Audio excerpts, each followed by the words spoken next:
Dobrodošli v rubriki Vis-a-vis, z menoj nocoj Dominik Bagola, Baladero. Pozdravljen. Pozdrav tudi tebi. Dobrodošel. Z veseljem sem tu. Mi imamo že zgodovino, sva se že videla bi rekel, v medijskem etru. Ja, takrat si bil malo dlje stran, pa... Malo več luči. Precej več luči, občinstvo in zvočni in drugi efekti. Tako, pa vprašanja, mislim, da so bila takrat veliko teže, kot bojo nocoj. Ok, pa sam mislim, niso bila tako težka, ampak je bilo pa res veliko vsega. Malo teže se je bilo skoncentrirati. To je res. Spekter tematik. Ja, spekter marsičesa. Današnji spekter bo malo ožji. Govorila bova o tvoji karieri glasbeni. Veliko stvari me zanima. V rubriki Vis-a-vis se jaz posvečam predvsem stvarim, ki mene zanima. In mene zanima tvoja glasba. Pred kratkim si izdal singl Lastovke. Tako je. Čestitke za tole.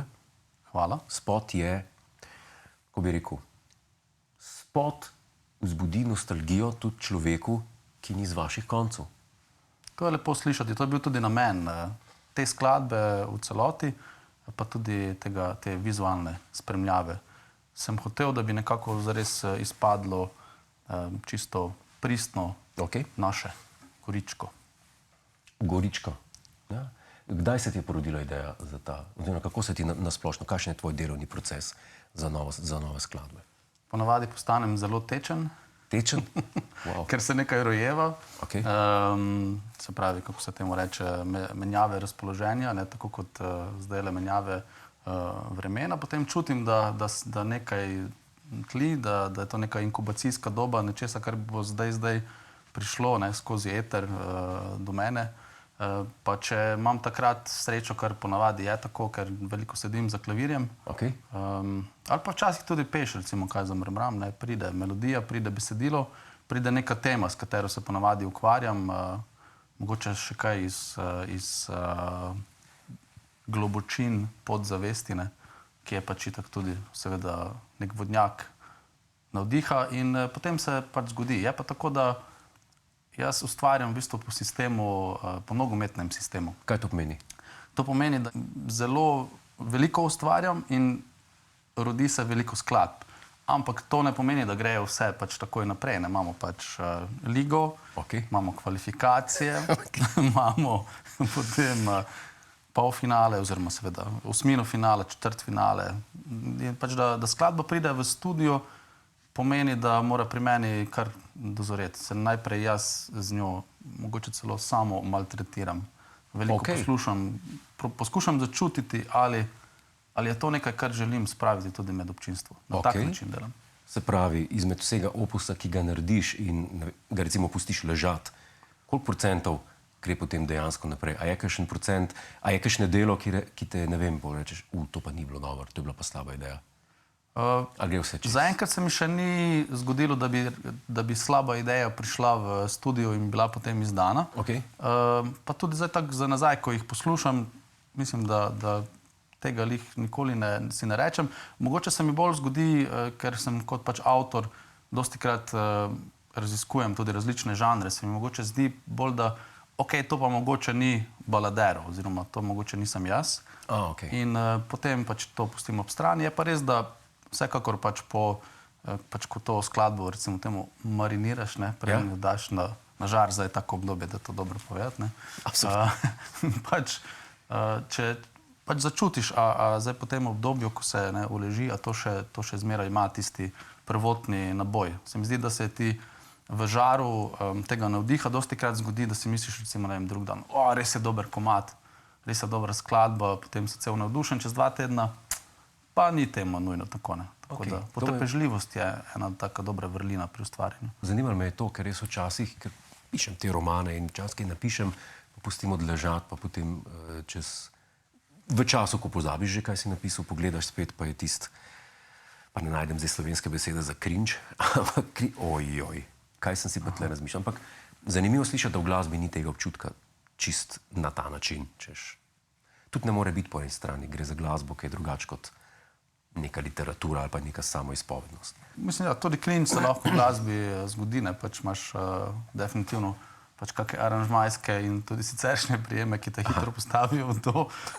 Pri videospotih se tudi to hitro zgodi, ampak si pravzaprav to omenil, meni je zelo zanimivo, kakor mi je moja nečakinja, mislim, da razložila, če se prav spomnim, ja, mi je Lana to rekla, ker je prav ta generacija, da pač v bistvu obstajata samo dve vrsti kvalifikatorjev dan danes, ne, pač ali si cool, ali si pa cringe, ne.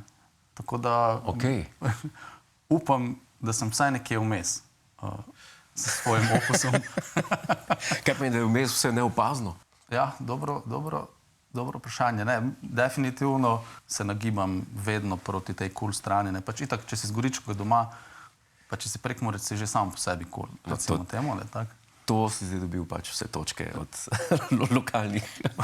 Pa, če si recimo še pianist, recimo, da je to še nek element pač coolnessa, mogoče, če si pač daš recimo kapo gor, ne, je pač še en dodaten element. Viš, to so stvari, o katerih jaz lahko sam sanjam.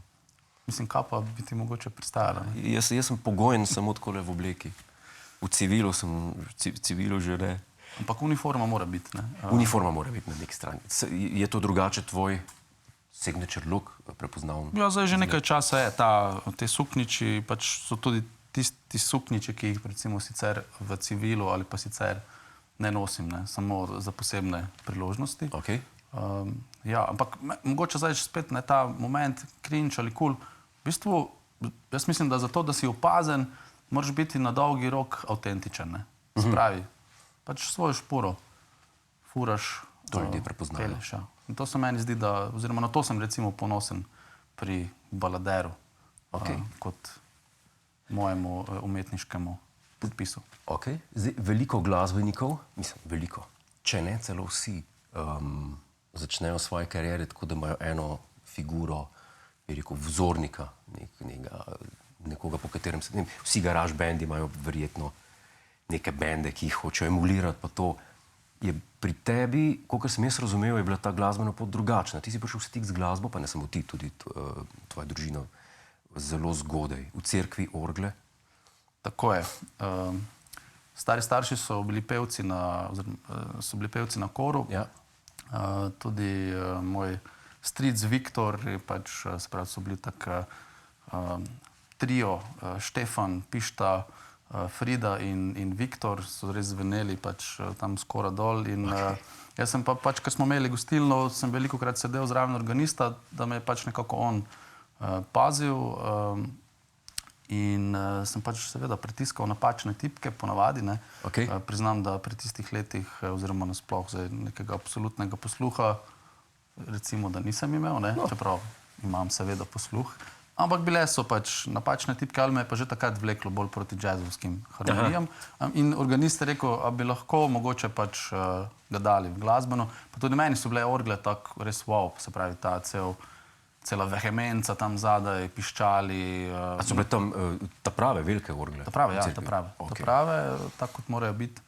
Vse je štimalo, mislim, da dvomanualne in vse pedali. Meni je bilo pač to res wow, tudi cel ta, pač ker cerkve so nasploh, vsaj pač tako kot vse večina teh starih gradenj, ki so bile namenjene glasbi, ne, oziroma nekemu izvajanju, akustično zelo domišljeno narejene. In pač se pravi, se zvok še ojača, cel ta moment pač prežetosti z zvokom, ne. Te nekako mogoče celo sploh kot 6-7-letnega pač dečka presune na nek način. In ja, potem sem pač šel v glasbeno, oziroma najprej doma seveda težil očetu, na kar smo šli v glasbeno vprašati, če imajo orgle. So rekli ne, imamo pa klavir. Največji inštrument. In potem si začel klavir igrati. Tako je. Klavir te je prevzel. Čisto, ja.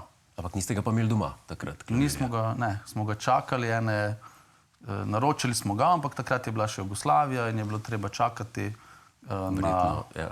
Ja, pač ni bilo tako kot dan danes, ko imaš pač vse na izbiro, ne. In smo potem končno dočakali ta pianino, bila je celo še delovna akcija, mene so tam nekdo z vasi je prišel, Dominik, tvoj pianino je prišel, jaz sem motiko odložil. Cela vas je vedela. Ja, stekel gor do gozda, kjer smo imeli prejšnjo gostilno in je bil tam ta moj pianino. Imel sem 3 minute z njim, neomadeževane. Potem je že prišel oče, in se je jezil, ker so pač pianino postavili v gostilni, ne doma, na kar ga je skupaj z dvema iz gostilne, pač, ki sta pila prej pivo ali šprica, posadil na prikolico, smo ga peljali dol, jaz sem to pot spremljal in potem smo prišli do ključnega ovinka in najbrž do ključne stvari v mojem glasbenem ali življenju nasploh. Ja. Jaz gledam tisti pianino, tako kot gledam zdaj tebe, pač in gremo v ovinek in pač pianino se je začel zaradi gravitacijske sile malo nagibati, potem se je pa začel tudi peljati in izginil mi je iz pogleda in končal ob, če ga ne, pač malo imitiram takem tresku skupaj z vsemi strunami in ali kvoti pač na asfaltu, ne. Pa se sam še spomnim, kako sem sedel na balkonu in sem si mislil, pa kako sem se jaz v to družino rodil. Jaz pa moja, da ni, pač to ne more biti. Koliko si bil star takrat točno? Mislim, da sem bil takrat 8 let. Ja. 8 let. Ja. Vidiš, to so močna vprašanja za 8-letnika. Kaj jaz delam tle in zakaj mi je šel moj sanjski klavir. Ampak sreča v nesreči, takrat so še delali tudi pač v Sloveniji, so izdelovali, v Apačih je bila tovarna klavirjev, Lina, in potem smo mi lahko dejansko popravili ta pianino, ker so ga slovaški mojstri nam popravili in je še vedno v dnevni sobi. Samo nikoli več ni zvenel kot takrat tistih 3 minute v začetku. Ampak evo. Kaj si pa, to me mora vprašati, ker sem tudi sam po izobrazbi glasbenik, kaj si pa največ preigraval na klaviru oziroma kje si bil najbolj doma, ko si bil še aktiven v klavirju klasično? Mislim, meni sta šla zelo dobro Bach, Beethoven, pač ta klasična šola. Sva imela pa rahlo razprtijo oziroma spet en problem z Debussyjem. Ker jaz sem pač z gostilne doma in mogoče so mi pač te klasični tempi, tudi mogoče malo hitrejši, allegri in tako naprej, bili bliže pač temu vrvežu, ki se je tudi v gostilni dogajal. Pa pri Bachu, v Beethovenu se mi zdi, da se skozi nekaj dogaja. Pri Debussyju si se mogel pač umiriti in mislim, da bi bila ena skladba Sanjarjenje. Jaz sem tudi profesorico takrat zamenjal, ki mi je sicer izpilila tehniko, ker prej me je poučeval tudi znameniti prekmurski šansonjer pa kantavtor Aleksander Vlaj. Potem sem pa naletel na res klasično šolano pianistko, ki je zdaj tudi ravnateljica glasbene šole, Erna Lukač, in je bil drill. Ampak ta Debussy je mene, takrat sem bil že 14 star, pa na vasi ni samo glasba, seveda je gostilna, nogomet mora biti, bil sem tudi desni vezni in se je malo teplo. Sanjarjenje, Debussy nekako ni šel v moj koncept in pač nisem štekal tega. In potem sem začel malo špricati te ure, na kar je to oče ugotovil, itd. Sem potem končal sicer glasbeno, ker bi mogel iti naprej, pač se pravi po tej klasični poti, ampak nekako je bil spet en prelom, tudi nekako sporedno s tem sem videl v eni izložbi tudi bobne, pa se mi je zazdelo, kaj pa če... Od Debussyja v bobne? Ja, od Debussyja k Hendriksu, Mitch Mitchellu in tak naprej. In smo imeli pač potem takoj bende in je bil ta pot od klasike, ki je sicer še vedno, se mi zdi, moja pot, sta temelj tudi, pač, če smo že pri vzorih. Mislim, da nimam zdaj toliko vzornikov, ampak definitivno mi je pa intimno najbliže, v smislu, ko poslušam glasbo, kot izvajalka Marta Argerich, oziroma Argerich. In je res pač izvajalka, ki me vedno znova, ker sem šel že na zelo veliko koncertov njenih, presune s tem, kako je pač prežeta s to glasbo. Kot skladatelj pa Gustav Mahler, tako da tukaj nekje se gibljem v vseh teh možnih poljih, izrazih. Ja, zdaj si dva imenoval, ki imata res, bi rekla, svojo špuro, če se vrnemo k tistem prej, kaj so rekli, samo svoji ljudje. Ampak tvoja poklicna pot ni šla direktno v profesionalno glasbo, je tako? Ne, mislim, doma smo mi tako zelo zgodaj začeli poklic gostinstva. Gostinstva. Še v podobi mogoče otroškega dela, ker smo že kot 7 let stari, se pravi, sočasno z delovnimi akcijami. Ja. Lepi časi so to bili, dejansko zlati časi, ne, kot je pač moja skladba, ker se v tem pač nekaj preveč preopraševalo, pač tudi otroci morajo delati. Se pravi, takoj za gostinstvom, ko smo se naučili pač za šankom točiti špricarje na tisto deci, na vžigalice stare, ne, jaz sem sicer pri očetu nekako lobiral za potem v gimnaziji že, da bi se prepisal nazaj v glasbeno, me je začelo precej k jazzu vleči, ampak je bil vehementni ne, pač od tega se ne da živeti.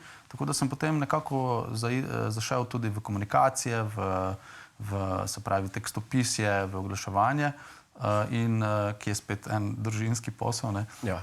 Ampak nekako nikoli se pa nisem v resnici potem odpovedal glasbi, oziroma vedno mi je bila nekako, ali mi je tisto prvo, kar počnem.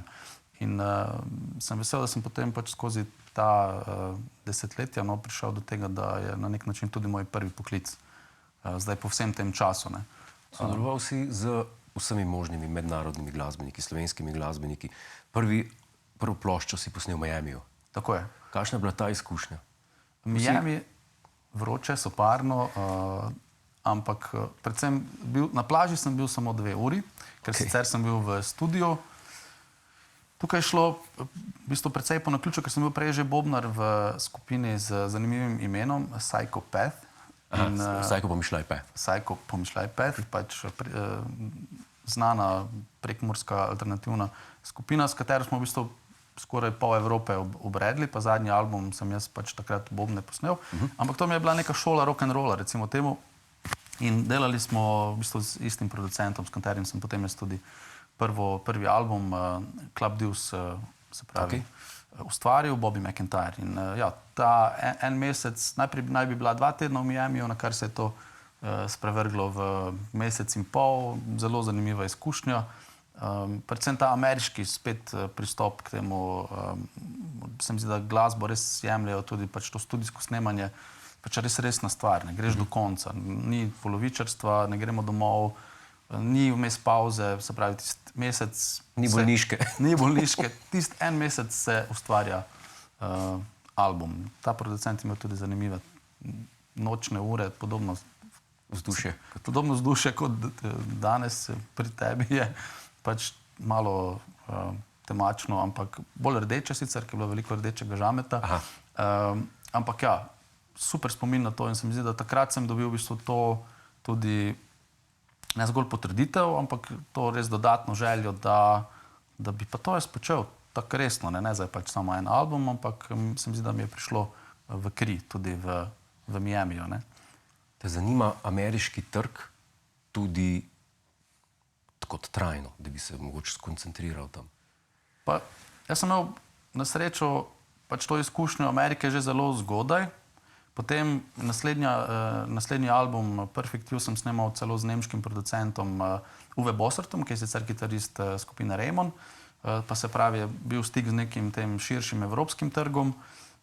Sem takrat precej nastopal tudi Avstrija, Nemčija, pa Švica in tako naprej.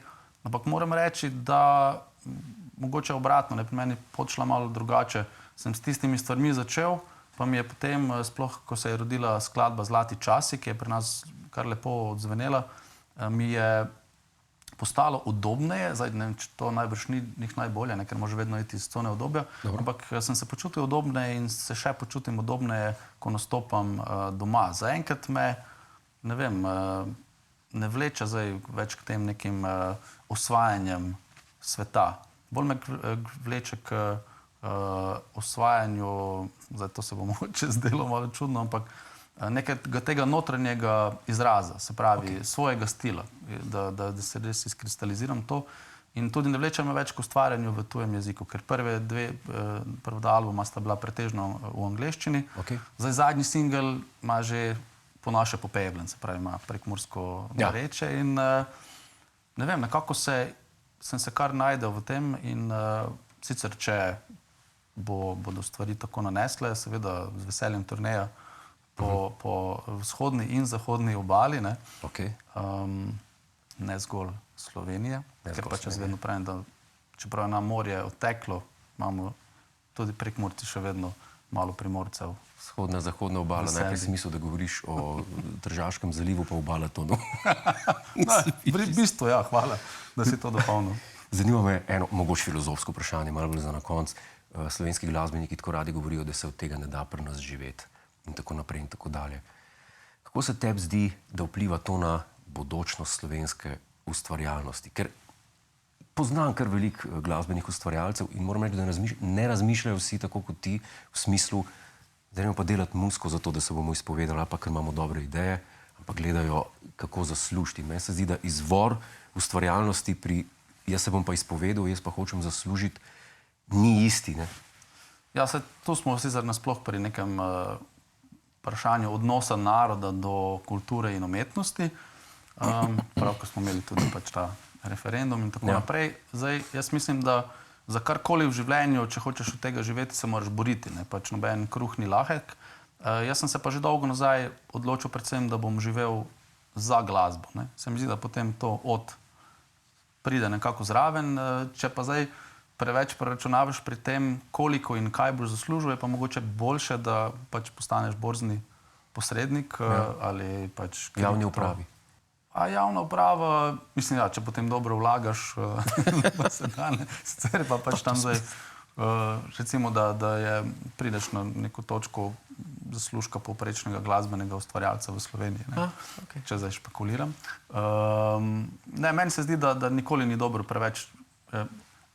En citat sem si zapomnil, sicer se ne bom spomnil izvora, ampak mi je ostal nekako v glavi, da malo je sicer patetičen, ampak malo pa verjamem, da je tak, ne, da umetnik, ki ga ne tepe usoda, je zgolj obrtnik.